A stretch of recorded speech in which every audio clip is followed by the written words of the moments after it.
This research informed my current book project for AUP's Classical Presences series on Greco Roman antiquity in British children's culture, and an essay in Pasts at Play, Childhood Encounters with History in British Culture, published last year by Manchester University Press, which I edited with Barbara Gribbling.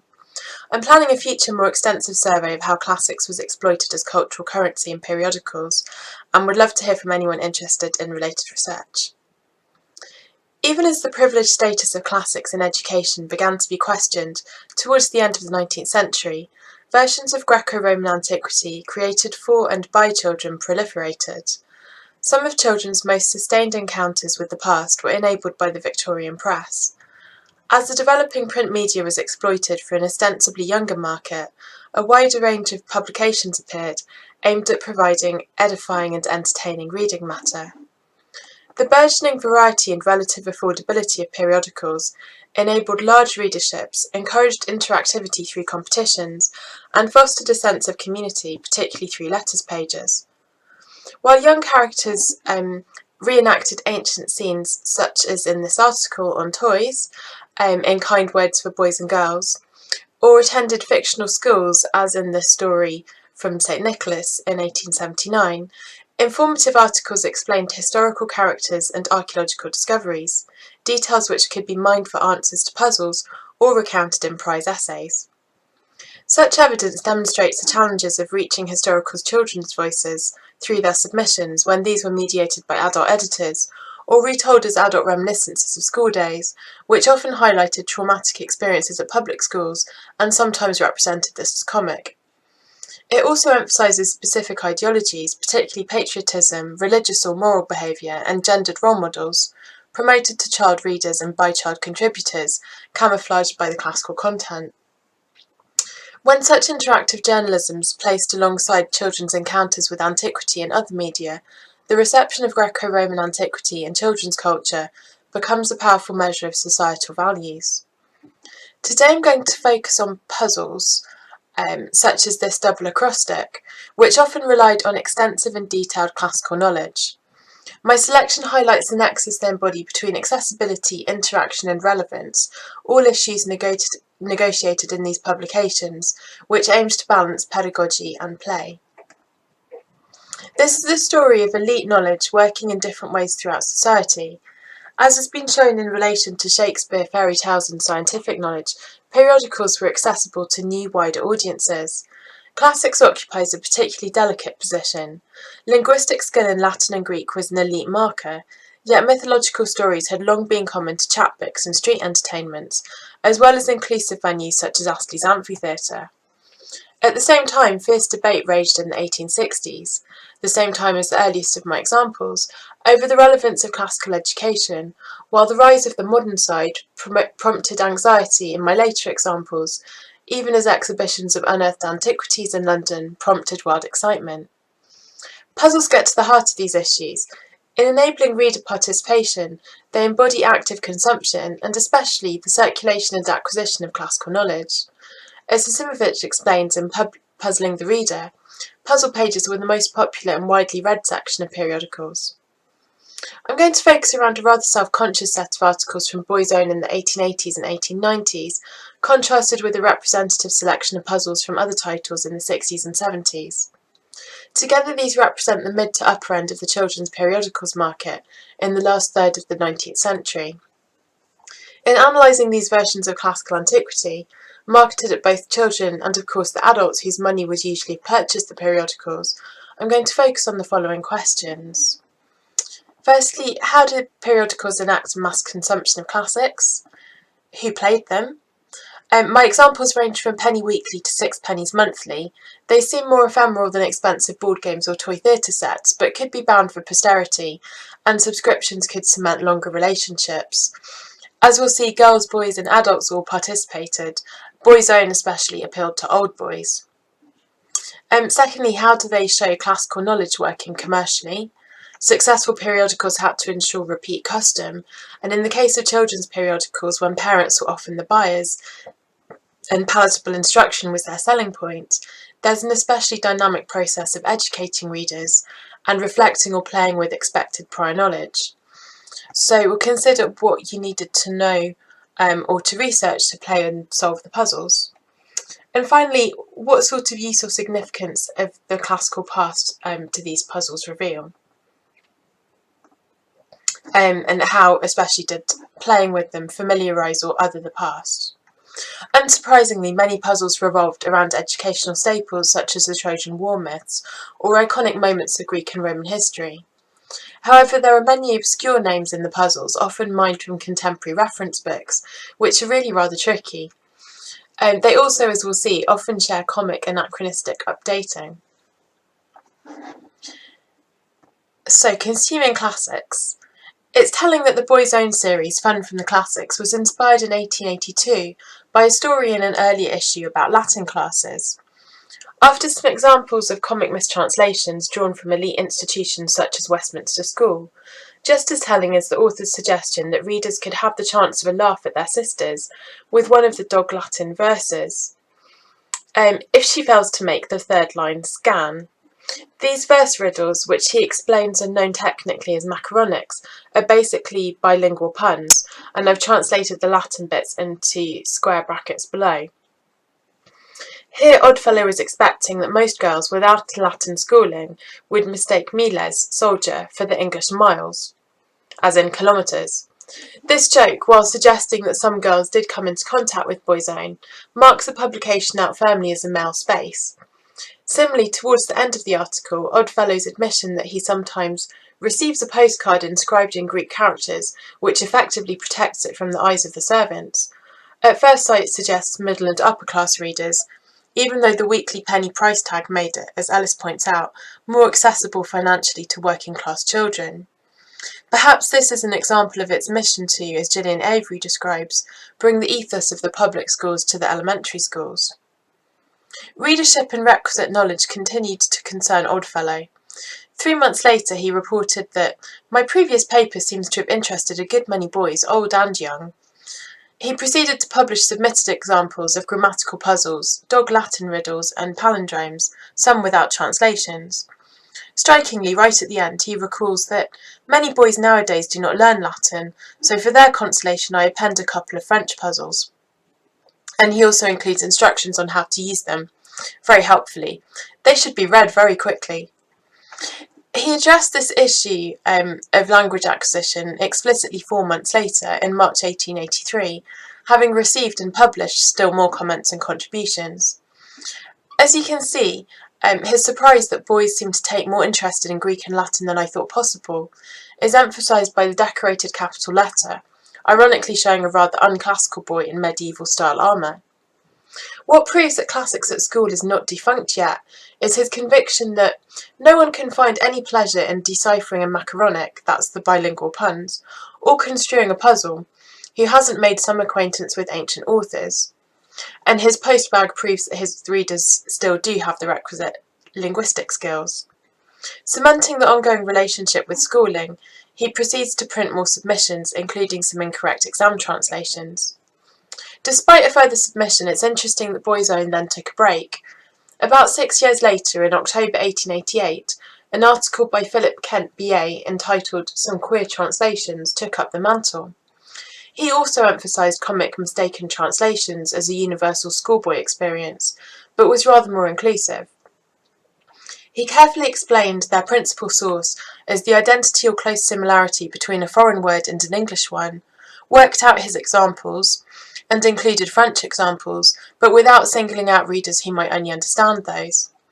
The same issue of potentially lacking knowledge was previously circumvented by some double acrostics in Beaton's Boyne's Own, which used Tennyson's poetry to elicit the answer Ilion, which in turn formed Guinevere and Lancelot, and also Pope's translation of the Iliad to elicit answers whose initial and final letters gave 2 results, Achilles and Menelaus, characters from the Iliad.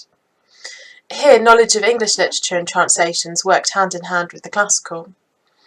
Of course, the measure of accessibility is in the inherent interactiveness of these puzzles, which brings us to the next question. How do they show classical knowledge working commercially? The Boys' Own Classical Fun series reveals the sheer number of unsolicited submissions that articles could inspire.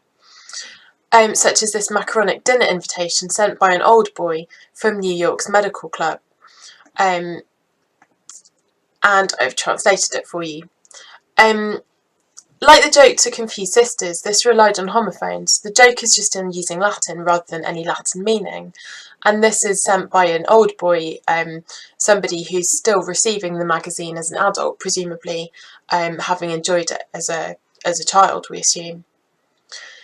Many periodicals offered prizes to encourage readers to compete in their puzzle pages. Some were offered by other readers, as in this page from Routledge's Boys magazine, and you can see the publication of the various rules emphasises the popularity of competitions and the degree of interaction they provoked. Note that number 12 here advertises the success of reader participation. They've got too many submitted puzzles. However, despite calling readers our friends, this periodical otherwise kept a strictly commercial focus. They won't pay postage in number 7, or a fee for submissions, and number 14 explains they printed a letter or sign every month, so only those who buy the magazine may compete. Such competitions, and lists of prize winners reveal a much wider range of participants than those assumed by Boy's Own. Other publications often include girls' names. In 1876, a prize puzzle report in the American monthly St. Nicholas singled out a little girl who asked her father's friend, the Greek for broad, which then gave her the result Plato. The periodical doesn't explain, but that means broad, and supposedly was a nickname given to the philosopher by his wrestling coach. In acknowledging that the pilot puzzle has required a good deal of patient ingenuity and considerable research in public libraries and among parents and friends, that report emphasised that young competitors who came from England and Scotland, as well as the US and Canada, weren't expected to simply possess the knowledge needed to identify the historical greats, whose biographies they were asked to provide. The puzzle was educational, encouraging the acquisition of extra knowledge. Such feedback could be harsh. While it's not possible to tell class or education, although lists of names and locations, as in St. Nicholas, could be matched to records such as a census, comments on submitted puzzles in Boys of England are described as not up to the mark or confused, which suggests a range of abilities and effort. This feature, Crackers for the Ingenious, asked for only original contributions. This was a cheaper publication at £1 a week and had its greatest following among lower middle class and working class adolescents, although, as Drottner explains, the fact that most conscientious parents banned it increased its appeal for middle class boys. In line with its profile, it seems to have had a much lower classical content, but this page has an interesting example. I'll give you the first one. The official answer is sure. The mountain, Ida, is one of the most recurrent clues across these puzzles and would have been familiar from popular versions of the Iliad. With Table and Talbot, a now extinct hand, the statesman comes out as Pitt and the engineer as Watt. This isn't the greatest submission, but it does illustrate the reciprocity between ancient and modern which underpinned these puzzles and takes us into the third and final question. What do they reveal about the uses and significance of the classical past, and how did playing with the puzzles familiarise or other the past? Similar examples are a double acrostic in Merry and Wise, which comes out as Garibaldi and Alexander. A really interesting comparison in light of their respective political impacts. Garibaldi is the nationalist unifier of Italy, and Alexander is the unifier of Greece and creator of a vast empire. I'm not sure how many would have got this before the official answers though, because one clue, the Trojan hero who's only named once in Aeneid 12, as Aeneas' surgeon Yapix, is really nasty, even if he is in Smith's classical dictionary. Similarly intriguing parallels are raised by the historical mental pictures puzzles, also in Merry and Wise, which gave brief vignettes to identify characters. One strikingly juxtaposed Spartacus's slave revolts, Henry III's coronation, and the Duke of Suffolk's beheading in Henry VI's reign, all I think linked by political revolt. And that was a similar, the other way round, you could get pictures where you had to write an essay describing what was in the picture. The same Beaton's own issue that used Tennyson's and Pope's poetry in acrostics further juxtaposed the historical Anne Neville, Edward's widow Richard's wife, next to Diana, goddess of the Ephesians, classical but also biblical from Acts of the Apostles. So the classics were important, but one facet of such puzzles, and inextricably embedded in wider national or Christian narratives. And that's something we see in this puzzle here. Frequent recourse to the same suspects, the Iliad, the Aeneid, the Olympic gods, conquerors such as Alexander or Julius Caesar, and they emphasise the familiarity of the ancient world, at the same time as the sheer difficulty of other clues could highlight its otherness. Remember, in a pre-Google world, you needed to read through the reference books to know the more obscure names. But in this particular example, they're all they would have been fairly well-known ones, including from popular culture. Anachronisms emphasise the familiarity of the past, even as the comedy lies in awareness of its otherness, and so the anachronism's incongruity. And that's familiar from classical burlesque as well, where popular shows like The Talking Fish could supplant the goddess Venus in the Aeneid, and that's a newspaper picture of that particular character, the talking fish. Or Shakespearean roles recently performed by Edmund Kean were reprised by Homeric characters. Anachronisms are also perhaps easier to convey than linguistic puzzles, and it's certainly noticeable that the last articles I found in Boy's Own, which resurrect the title Classical Fun, are two sets of visual jokes. 3 statues updated in 1893 to reflect an interesting trio of modern sports, politics, cricket and curling. This one does include some Greek on the discus thrower's plinth, and the next set of mythological cartoons from 1895, that's the original discus thrower, even includes English captions signalling the characters and episodes. So you've got Diana bathing in a bathroom, not a forest, Actaeon clutching a shotgun, and then Orpheus has a violin, and possibly on a golf course there. Eurydice falling down to the underworld, and Hercules is getting the Stymphalian birds with a cannon instead of arrows. And I'd be happy to talk more about those, and also these statues here when it's the actual conference. But it's hard to escape the conclusion that despite the positive response to Oddfellow's linguistic articles a decade earlier, the publishers were increasingly conscious of their readers' changing exposure to classical antiquity. Oddfellow had himself addressed this market-led mentality in his article on ancient jokes, when he exhorted his readers to be thankful that we're better off, that there are now countless writers who make the edification and amusement of boys their chief employment. This comment aptly encapsulates the ultimate commercial purpose of these classical puzzles, within publications subtitled as, for Beaton's Boy's Own, an illustrated journal of fact, fiction, history and adventure, or, in the case of Boys of England, a magazine of sport, sensation, fun and instruction. So, in conclusion, these puzzles and riddles reveal mass consumption, among socially wide, actively participating readerships, especially when this evidence is set alongside, for example, prize essays, and a wider range of titles and prices than possible to include here. These classical articles show the importance of these new cross-class audiences enabled by ephemeral media in understanding how knowledge which embodied the elite worked throughout society. Commercialisation of that knowledge is inherent in prize puzzles, but also concern over readers' understanding of content, and the puzzles themselves that open up interpretation only to close it down with a correct answer exemplify complex relationships between assuming and disseminating knowledge, which is linked to wider cultural debates regarding who should have access.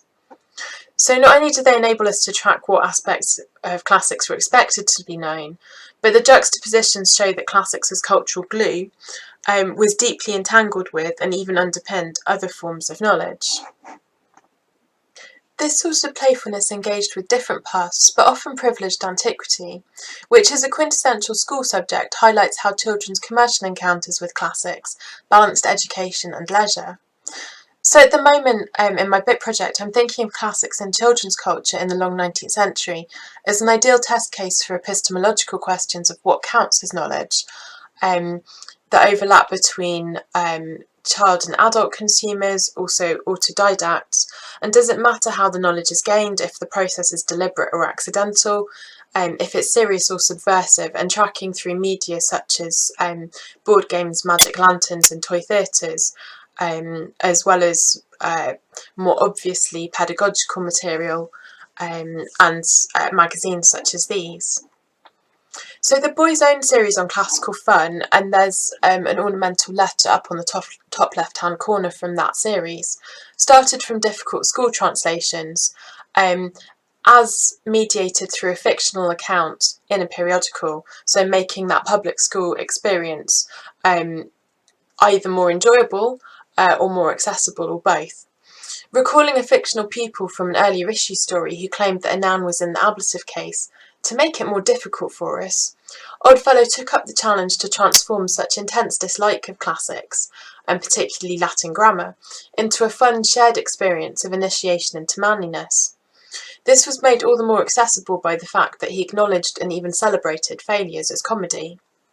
His oddly defensive justification of his title, "Some of you may say that none of the above are in the classics, but if they are not in them they must be out of them," suggests that a few readers criticised his project, but together with the repeated exploitation of ancient material as fodder for acquiring modern, often scientific prizes, these classical puddles and riddles demonstrate one aspect of how classical antiquity became a prime example of balancing the entertaining and informative, and the moral and religious for Victorian child consumers.